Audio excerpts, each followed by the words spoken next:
اردو کی دوسری کتاب سبق نمبر 43 نشست و برخاست کے آداب۔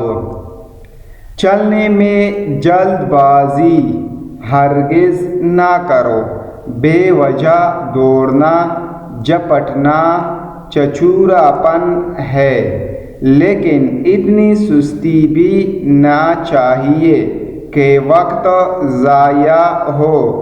سردی کے وقت تیز قدم اور گرمی کے وقت آہستہ چلنا مناسب ہے۔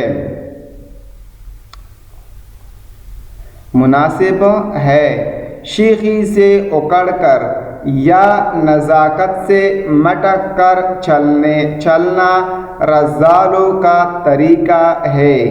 جب چلو راستہ دیکھ کر چلو، یعنی جب چلو راستہ دیکھ کر چلو، بار بار پیچھے مڑ کر دیکھنا بے وقوفی ہے۔ سواری ہو تو ایسی تیز نہ ہانکو کہ کسی کو صدمہ یا تکلیف پہنچے۔ بیٹھو تو پاؤں پھیلا کر نہ بیٹھو، نہ کسی کی طرف پشت کرو، خاص کر بزرگوں کی طرف سر کو یا ہاتھ کو زانوں رکھ کر نہ بیٹھو۔ یہ سستی کی علامت ہے۔ جب حاکموں یا بزرگوں کے سامنے جاؤ تو بلا اجازت نہ بیٹھو۔ تپائی، کرسی یا مونڈے پر نشست ہو تو پاؤں اٹھا کر نہ بیٹھو۔ کوئی بے فائدہ حرکت نہ کرو، جیسے ہاتھ ہلانا، ناک یا منہ میں انگلی دینا، کپڑے کو منہ میں لینا، انگلیاں چٹکانا۔ اگر جلسہ ہو تو انگڑائی، جمائی اور ڈکار لینے سے پرہیز کرو۔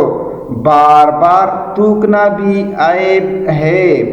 ناک صاف کرنے کی ضرورت ہو تو اس طرح صاف کرو کہ حاضرین نہ دیکھے، نہ آواز سنے۔ آستین یا دامن سے صاف کرنا بے تمیزی ہے، اس لیے رومال چاہیے۔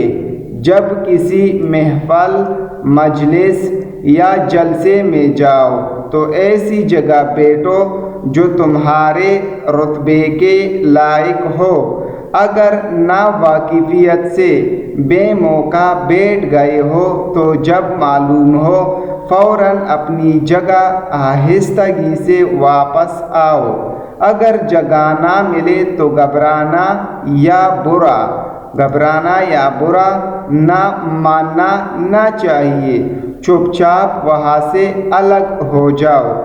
غیروں کے روبرو سوائے ہاتھ، پاؤں اور چہرے کے بدن کا کوئی حصہ نہ کھولو۔ ناف سے لے کر زانوں تک ہر وقت پوشیدہ رکھو، خواہ جلسہ ہو خواہ تنہائی، البتہ ضرورت کے وقت مضائقہ نہیں، جیسے غسل وغیرہ۔ غرض چلنے پھرنے اٹھنے بیٹھنے میں کوئی حرکت ایسی نہ ہو جس کو دیکھ کر کوئی نفرت کرے یا کسی کو تکلیف پہنچے۔ ادب سے ہی انسان ہے، ادب جو نہ سیکھے وہ حیوان ہے۔ جہاں میں ہو پیارا نہ کیوں کر ادب، کہ ہے آدمیت کا زیور ادب۔ نہ ہو جس کو اچھے برے کی تمیز، نہ وہ گھر میں پیارا نہ باہر عزیز۔ بٹھاتے نہیں بے ادب کو قریب، یہ سچ بات ہے بے ادب بے نصیب۔ یاد کرو ہجے اور معنی: قریب، رذالہ، فوراً، نشست، زانو۔